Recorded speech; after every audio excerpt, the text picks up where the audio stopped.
안녕하세요. 스튜디오 20입니다. 제가 나와 있는 이 현장은 전주에 있는 49평형 아파트 현장에 나와 있고요. 먼저 구조 설명을 좀 드리면 주방, 거실, 방 4칸, 그리고 각방 베란다, 화장실 2칸, 그리고 전실로 이루어진 현장입니다. 저희 고객님은 신혼 부부이시고요. 저희가 그 고객님의 취향에 맞게 최대한 디자인을 하려고 노력했고, 이번 현장을 디자인한 디자이너와 함께 리뷰 진행해 보도록 하겠습니다. 안녕하세요. 이번 현장을 디자인한 스튜디오 20 한솔 디자이너입니다. 이번 현장은 전체적으로 화이트 톤에 여성스러운 무드가 더해진 인테리어로 세라믹 포인트와 실버 자재를 활용해 고객님의 취향을 담았습니다. 지금부터 이동하면서 각 공간을 하나씩 소개해 드리도록 하겠습니다. 현관부터 설명드리겠습니다. 기존 현관의 모습을 먼저 말씀드리자면 현관문을 열고 들어오면 바로 전실이 있었습니다. 공간 자체는 좁지 않았는데 문제는 효율성이 굉장히 떨어졌어요. 전실 쪽에 수납장이 따로 없다 보니 물건을 보관할 공간이 전혀 없었습니다. 그러다 보니 조금 넓은 공간임에도 불구하고 아무것도 없는 휑한 느낌이었습니다. 그리고 신발장이 있던 곳은 현관으로 들어오면 양쪽으로 키 큰 장이 배치되어 있어서 오히려 현관이 더 좁게 느껴졌어요. 게다가 중문이 없는 것도 큰 단점 중 하나였습니다. 중문이 없으니까 외부 소음이 들어오는 건 물론이고 냉난방 문제도 있었습니다. 이렇게 기존 현관은 효율성도 낮고 디자인적으로도 답답해 보였는데요. 그럼 이 답답했던 현관이 어떻게 변했을까요? 한쪽 면에는 그레이를 한 방울 더한 듯한 화이트톤에 한솔 포그그레이 색상의 신발장을 배치하였습니다. 반대편에는 행잉 하프장과 앉아서 편하게 신발을 신고 벗을 수 있는 벤치를 마련하고 하단에 간접 조명을 길게 추가해서 답답하지 않도록 밝은 분위기를 연출했습니다. 그 위쪽으로는 고객님께서 외출 전후로 모습을 확인하실 수 있도록 전신 거울을 설치했습니다. 현관 바닥부터 벽, 가구까지 전체적으로 화이트톤으로 통일감을 주었고, 여기에 하프장 상판을 알래스카 화이트온드 세라믹을 사용해서 단조롭지 않게 현관의 포인트가 되도록 디자인했습니다. 그리고 아무것도 없던 전실은 어떻게 변했을까요? 고객님께서 현관에 택배 상자나 두루마리 휴지를 보관할 수 있는 공간을 요청을 주셨습니다. 이에 따라서 현관문 가장 정면에 보이는 수납장 가장 아래쪽에 두루마리 휴지가 들어갈 수 있는 공간을 확보하고 그 위쪽으로는 택배 상자가 들어갈 수 있도록 약 400mm 간격으로 선반을 설치했습니다. 각 선반의 위아래로는 다보가 설치되어 있어서 필요에 따라서 자유롭게 조절이 가능하도록 실용성을 더했습니다. 그리고 뒤쪽에 보이는 가구 도어를 오픈하면 골프백이나 추후에 자녀가 생기셨을 때 유모차를 보관하실 수 있도록 공간을 마련해 놓았습니다. 자, 주방을 설명을 드릴게요. 우선 기존 레이아웃부터 좀 설명해 주세요. 기존 주방은 고객님께서 원하셨던 대면형 주방과는 거리가 있었는데요. 우측 벽면에 싱크대장이 있었고 그 맞은편에는 아일랜드 식탁이 놓여 있었습니다. 아일랜드 식탁 자체는 실용적이었지만 문제는 이 아일랜드를 가려주는 파티션 벽이 있었다는 점입니다. 거실에서 주방을 바라봤을 때 파티션 벽이 아일랜드를 완전히 가리고 있었기 때문에 공간이 분리되어 보였고 주방 전체가 꽉 막혀서 답답했습니다. 특히 주방 안에서 요리나 작업을 할 때 파티션 벽 때문에 거실과 연결되는 시야가 차단되면서 공간이 좁아 보였을 뿐만 아니라 답답하게 느껴졌을 것 같습니다. 고객님께서는 이러한 폐쇄적인 구조를 개선해서 가족이나 손님과 소통할 수 있는 대면형 주방을 원하셨습니다. 거기에 홈바, 넉넉한 수납 공간, 다이닝 공간까지 놓칠 수 없다고 말씀하셔서 상당히 고민을 많이 했습니다. 자, 그 고민 끝에 바뀐 주방을 제가 좀 설명을 드릴게요.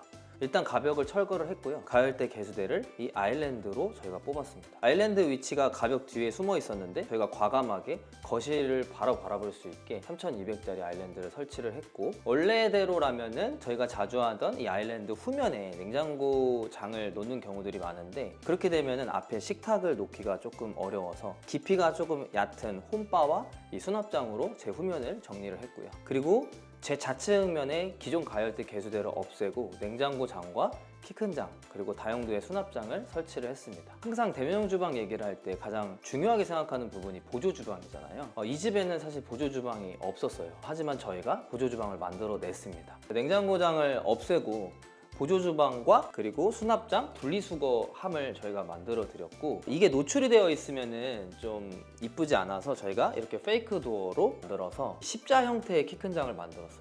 그래서 현재 주방의 수납력을 극대화시켰습니다.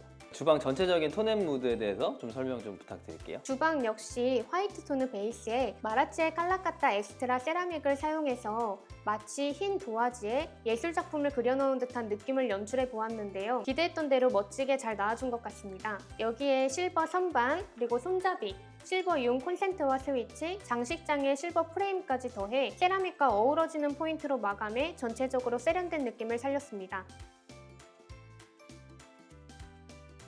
제가 나와 있는 이곳은 안방과 드레스룸 사이의 복도 공간입니다. 여기서 제가 좀 설명드려야 되는 게 안방과 이 드레스룸 간의 복도 공간이 900에서 1000 정도밖에 되지 않거든요. 원래는 굉장히 넓은 공간이었어요. 한 1200 정도 되는 공간이었는데 저희가 이 아일랜드 앞에 식탁을 놓으려고 이 드레스룸 공간을 확장시켰습니다. 그래서 좀 좁게 보일 수 있는데 그걸 조금 저희가 보완하려고 코너 부분을 전부 다 알값을 줘가지고 부드럽게 만들었습니다. 그리고 이 안방으로 들어가는 도어를 저희가 바꿨어요. 기존에는 제가 만지고 있는 이 벽이 안방 도어였고 제 후면에 있는 이 안방 도어가 가벽으로 되어 있었기 때문에 이 안방 도어를 열고 파우더룸을 지나 안방 화장실로 가야 되는 구조였습니다. 하지만 이 구조의 단점이 반드시 수면 공간을 거쳐서 파우더룸을 지나 화장실을 가야 된다는 단점이 있어서 저희는 이 가벽을 도어로 만들어서 가벽을 열게 되면 바로 이 파우더룸이 나오고 이 파우더룸 안으로 들어와서 제 우측으로 들어가게 되면 수면할 수 있는 안방 침실이 나오고요. 좌측으로 들어가게 되면 안방 화장실이 나오는 구조를 만들게 되었습니다.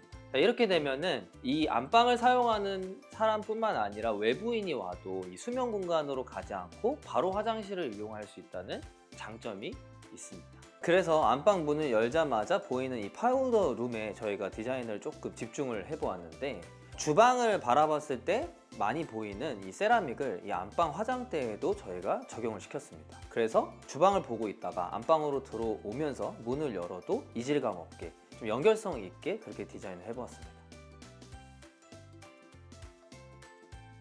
이곳은 부부 두 분이 사용하실 안방입니다. 공용부와 달리 안방은 조금 더 차분하고 따뜻한 느낌을 주고자 했습니다. 그래서 디아망의 내추럴 회벽 아이보리 벽지를 선택해서 다른 공간과는 차별화된 분위기를 연출했습니다. 크림톤의 따뜻하고 차분한 분위기가 침실에 고급스러운 느낌을 더해주게 마감이 된 것 같습니다. 이 안방의 따뜻한 크림톤에 포인트를 주기 위해 유에너스의 무늬급 패널을 선택했는데요. 여기 사용된 제품은 MPD017 S 제품으로 멀리서 보면 규칙적이면서도 가까이서 보면 불규칙적인 패턴이 특징입니다. 이 제품의 내추럴한 질감과 은은한 펄감이 어우러져서 안방에 전체적인 세련된 느낌을 더해주게 마감이 되었습니다. 또한 앞쪽에는 고객님께서 요청하신 TV를 스탠드 형태로 올려놓고 사용하실 수 있도록 행잉 TV장을 만들어 드렸습니다.